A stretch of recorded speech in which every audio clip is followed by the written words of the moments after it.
فیشنی نعت خواں فیشن کے طور پر نعت پڑھنا کیسا ہے؟ آئیے دیکھتے ہیں کہ فیشنی نعت خواں کیسے ہوتے ہیں اور وہ کیسی نعت پڑھ رہے ہیں اور اس پر علماء کرام کیا کہتے ہیں۔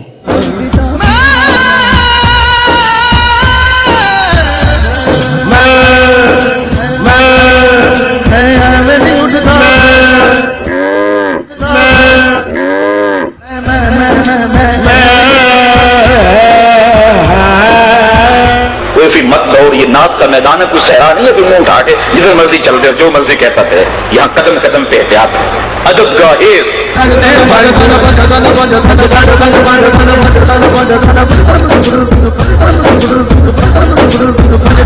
سبحان اللہ۔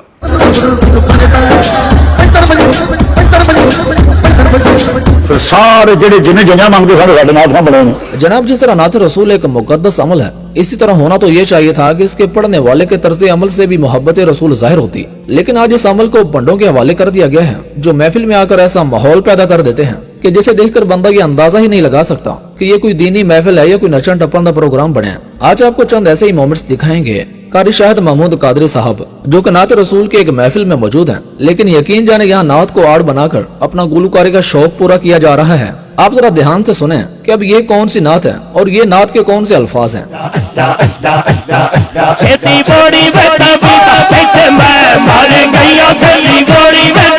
ایک تو دیکھو کیسا بازاری لفظ ہے اور نعت میں اس کو جو ہے وہ کس طرح مندرج کیا گیا ہے۔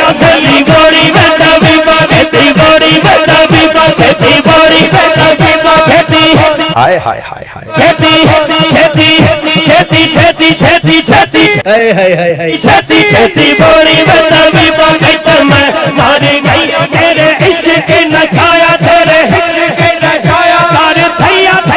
سبحان اللہ۔ یہ محفل نعت کو میں نے اس کا قائل نہیں، میں اسے مذہبی مجرا قرار دیتا ہوں۔ کلام نعت پڑھو، ہاں یہ مذہبی مجرا ہے اور مذہب کو نقصان پہنچا رہا ہے۔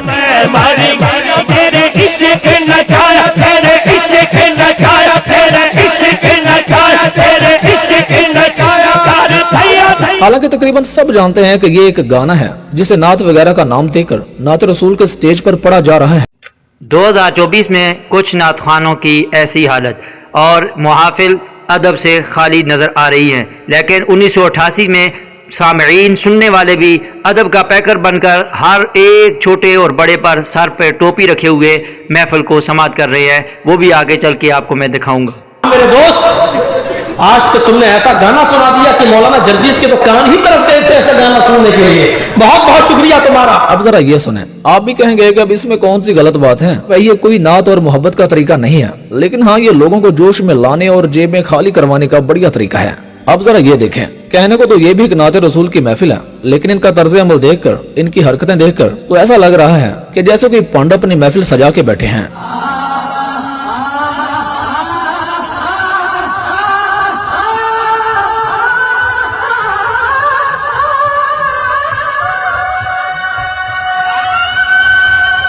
کرنے میں آنا نا اے مائک بند ہو ونجے، بجلی بند ہو ونجے، میں تکنا کیڑا پتر نعت پڑھنا ہے،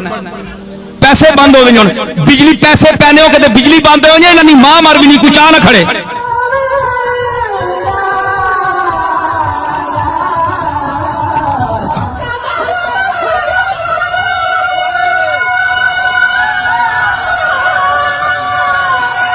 ایسے مراسیوں سے اپنے آپ کو بچانا چاہیے،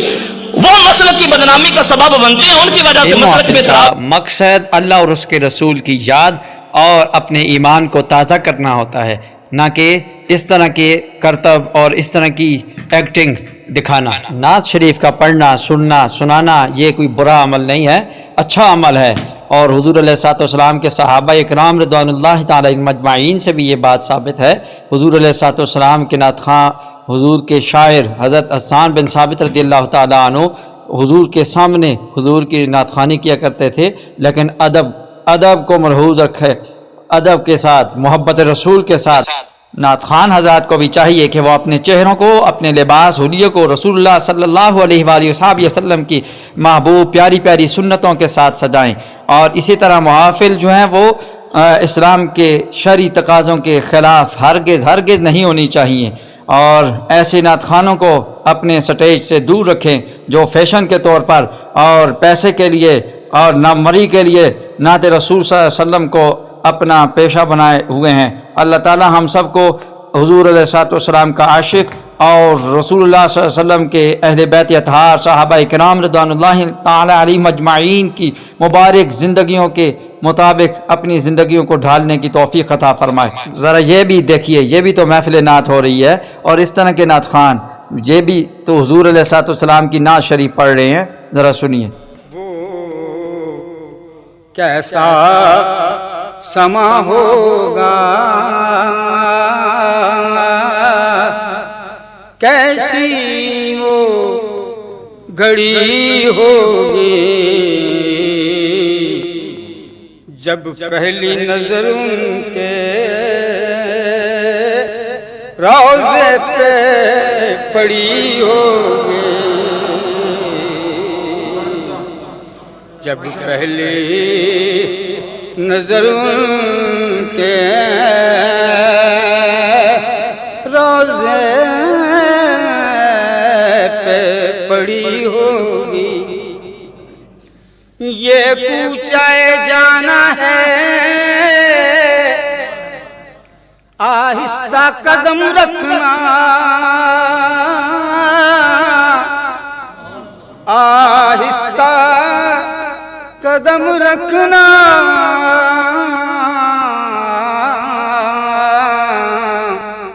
سبحان اللہ، میرا تو ایمان تازہ ہو گیا، اور جس جس کو یہ نعت اچھی لگی، محفل اچھی لگی، وہ کمنٹ میں سبحان اللہ لکھیں۔ تے آیا کوئی تیرے نام سال دا، آقا میں لب کے لے آواں کتھوں سونا تیرے دا، میں لب کے لے آواں کتھوں ناردا، میں لب کے لے آواں کتھوں دا، میں لب کے لے آواں کتھوں سونا، حلیمہ گود میں لے کے حضور کو بولی میں لب کے لے آواں کتھوں سونا تیرے ناردا، میں لب کے لے آواں کتھوں سونا تیرے، سونے جگتے ہوئے ہزاراں سب تیرے تو تھلے، تیری ساریاں سونیاں وچوں ہو گئی بلے بلے، ساری دنیا رب نو لوڑے، رب تینو سنیڑے کھلے، ساری دنیا رب نو تک دی، رب تک دا تیرے ولے، لب کے لے آواں کتھوں سونا تیرے نال دا، میں لب کے لے آواں کتھوں سونا تیرے نال دا، ماں زاگ کا کجلا نین بھرے، وہ شمس کا بٹنا مکھ پہ ملے، واللیل کا گھونگھٹ سیر تلے، میں لب کے لے آواں کتھوں سونا تیرے، کتھوں آپ دی میں مثال دیواں، کوئی لبے نہ او دی مثال ورگا، اور رہ گئے میرے حضور تے ایک پاسے، کوئی ثانی نہیں او دے بلال ورگا، میں لب کے لیا کتھوں سونا تیرے، ہاں میں لب کے لیا کتھوں، مکھ چند بدر شاشانی ہے، مت چمکے لاٹ نورانی، کالی زلف تے اکھ مستانی، مخمور اکھی کالی زلف تے اکھ مستانی، کالی زلف تے اکھ مستانی، کالی زلف تے اکھ مستان، یہ کالی زلف تے اکھ مستانی، یہ کالی زلف تے کالی زلف تے اکھ، اے ہو سونے میرے دی نشانی، کالی زلف تے اکھ مستانی، کالی زلف تے اکھ مستانی، سونے میرے دی من ٹھار مٹھل سونا من مونا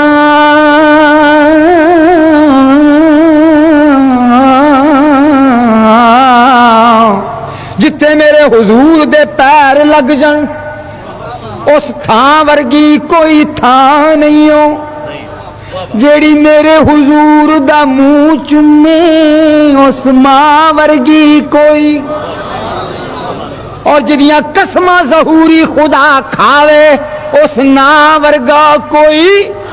میں لب کے لے آواں کتوں سونا نال دا میں لب کے لے آواں ہاں ہاں میں لب کے لے آواں جب حسن تھا ان کا جلوہ نما انوار کا عالم کیا ہوگا بن دیکھے فدا ہے یہ سب دنیا تو دیدار کا عالم کیا ہوگا جب خدمت میں ان کی بیٹھتے تھے ابو بکر و عمر عثمان و علی اس وقت محمد عربی کے دربار کا عالم